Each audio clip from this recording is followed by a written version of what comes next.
Les anges sont des messagers célestes de Dieu qui travaillent en notre faveur. La Bible dit qu'ils sont envoyés pour servir ceux qui hériteront du salut.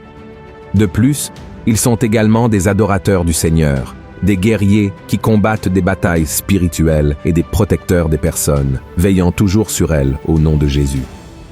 Le soin de ces êtres célestes envers la création de Dieu est si grand que si nous examinons les passages de la Bible, nous verrons qu'ils sont toujours apparus aux serviteurs du Seigneur en disant « N'ayez pas peur ». Cependant, la plupart du temps, les anges n'apparaissent pas pour nous comme ils sont apparus à Abraham et Sarah, Élie, Marie et tant d'autres personnages bibliques. Ils agissent de manière très discrète et n'attirent pas l'attention sur eux-mêmes en accomplissant la mission confiée par Dieu.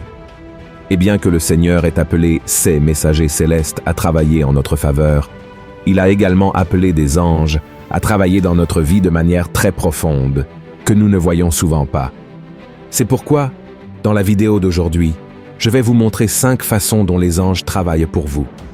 Mais avant de commencer, je vous demande de mettre un pouce vers le haut, de vous abonner à ma chaîne et d'activer la cloche pour recevoir les notifications de YouTube chaque fois que je publie une nouvelle vidéo, d'accord? Je veux vous aider dans votre marche avec Dieu chaque jour. Alors, allons-y.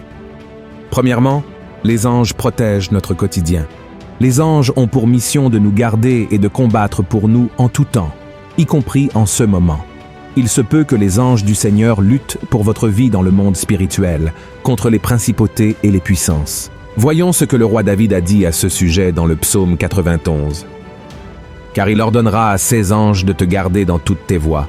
Ils te porteront sur les mains, de peur que ton pied ne heurte contre une pierre. Tu marcheras sur le lion et sur l'aspic. Tu fouleras le lionceau et le dragon. » Et la Bible nous offre de nombreux exemples de cette forme de protection. Pour sauver Daniel, par exemple, Dieu a envoyé son ange qui a fermé la gueule des lions. Dans une autre situation, le Seigneur a envoyé des anges dans des chars de feu pour protéger Élisée et son serviteur des attaques de l'ennemi. Cela montre que Dieu ordonne à ses anges de protéger ses enfants dans tout leur chemin. Alors, mon cher frère et ma chère sœur, même si vous ne le voyez pas, vous n'êtes pas seul. Il y a une armée céleste veillant sur chacun de vos pas. Louez le Seigneur pour cela. Deuxièmement, les anges apportent le message de Dieu. Le mot « ange » signifie « messager ». Et il y a eu de nombreuses occasions où Dieu a utilisé ces êtres célestes pour transmettre son message à son peuple. Une fois, l'ange Gabriel a été envoyé par Dieu à la ville de Nazareth pour délivrer un message à une jeune fille fiancée à un homme nommé Joseph. La Vierge s'appelait Marie. Voyons ce que dit la Bible. L'ange entra chez elle et dit « Je te salue, toi à qui une grâce a été faite. Le Seigneur est avec toi. » Troublée par cette parole, Marie se demandait ce que pouvait signifier une telle salutation. L'ange lui dit « Ne crains point, Marie, car tu as trouvé grâce devant Dieu. Et voici, tu deviendras enceinte, et tu enfanteras un fils, et tu lui donneras le nom de Jésus. Il sera grand et sera appelé Fils du Très-Haut, et le Seigneur Dieu lui donnera le trône de David, son père. Il régnera sur la maison de Jacob éternellement, et son règne n'aura point de fin. » Dans plusieurs passages de la Bible, les anges sont apparus pour annoncer un message important, comme dans le cas de la mère de Jésus. Mais il y a des occasions où les anges envoient des paroles de réconfort et de sécurité, voire même d'avertissement et de jugement. Cependant, cela n'arrive que dans des circonstances spécifiques, et donc, nous ne devons pas nous attendre à ce que les anges apparaissent tout le temps pour nous parler.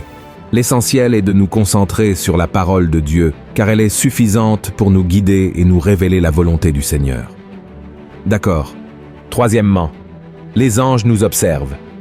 Voyons ce que l'apôtre Paul a dit dans sa première lettre aux Corinthiens. « Car Dieu, ce me semble, a fait de nous, apôtres, les derniers des hommes, des condamnés à mort en quelque sorte, puisque nous avons été en spectacle au monde, aux anges et aux hommes. Selon la Bible, de nombreux yeux sont sur nous, y compris les yeux des anges. Mais cette question va encore plus loin que ceux que nous pouvons imaginer. Le mot grec pour spectacle est traduit par théâtre ou assemblée publique. En d'autres termes, les êtres célestes observent attentivement les activités humaines depuis le début, lorsque Dieu a créé Adam et Ève. Ainsi, Ils savent très bien comment notre nature nous pousse à agir et peuvent prévoir des situations qui peuvent survenir à mesure que nous faisons nos choix. Et vous pourriez vous demander, mais pasteur, que signifie cela? Cela signifie que les anges peuvent intervenir dans certaines situations de nos vies pour nous protéger ou même nous libérer du mal que nous attirons sur nous. Revenons à l'événement de la grossesse de Marie. La Bible dit que Joseph, le fiancé de cette femme, était très bouleversé par la situation et a donc envisagé de mettre fin à cette relation. Cela s'explique par le fait que la culture de l'époque indiquait qu'il n'était pas bon pour la réputation d'un homme de se marier avec une femme qui n'était plus vierge. Face à cela, Dieu a envoyé l'ange Gabriel pour intervenir dans la situation et parler à Joseph en rêve. Il a alors compris que sa fiancée donnerait naissance au Messie et est resté à ses côtés, fournissant tout le soutien dont elle avait besoin pendant la grossesse. Vous voyez maintenant à quel point les anges jouent un rôle important dans nos vies? Quatrièmement, les anges nous encouragent. Dans le livre des Actes, par exemple, nous voyons que les anges ont encouragé les premiers disciples du Christ à commencer leur ministère. Ils ont également libéré Paul et Silas, ainsi que Pierre de la prison. Une fois, un ange a averti l'apôtre Paul que le navire sur lequel il se trouvait ne coulerait pas. Et à un autre moment, 2 anges ont encouragé les disciples juste après que Jésus soit monté aux cieux. Voyons ce que dit la Bible. Après avoir dit cela, il fut élevé pendant qu'ils le regardaient, et une nuée le déroba à leurs yeux. Et comme ils avaient les regards fixés vers le ciel pendant qu'ils s'en allaient, voici, 2 hommes vêtus de blanc leur apparurent, et dirent, « Hommes galiléens, pourquoi vous arrêtez-vous à regarder au ciel? Ce Jésus, qui a été enlevé au ciel du milieu de vous, viendra de la même manière que vous l'avez vu allant au ciel. Regardez ceci, frères et sœurs, ce ne sont là que quelques exemples de la manière dont les anges peuvent nous encourager quand nous en avons le plus besoin. Et si nécessaire, Dieu placera également un ange sur votre chemin pour vous fortifier et vous encourager à avancer. Cinquièmement, les anges veillent sur nous à notre mort. Tôt ou tard, le moment viendra où nous, chrétiens, quitterons ce monde pour déménager dans notre foyer céleste aux côtés de Dieu. Et les anges seront avec nous, veillant sur nous pendant cette transition.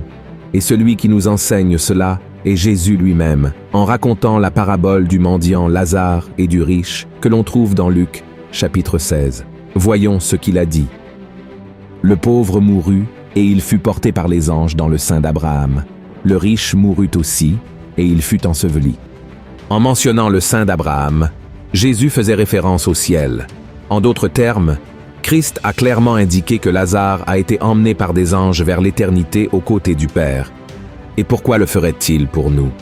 Parce que les anges reçoivent des ordres de Dieu pour prendre soin de ses enfants. Et bien que nous ne les voyions pas, notre vie est entourée d'anges, et ils sont là pour nous aider dans nos moments de besoin, y compris à la mort. Frères et sœurs, Dieu nous aime tellement qu'il envoie ses anges pour nous guider, nous protéger, et si nécessaire, nous encourager dans les différentes phases de notre vie.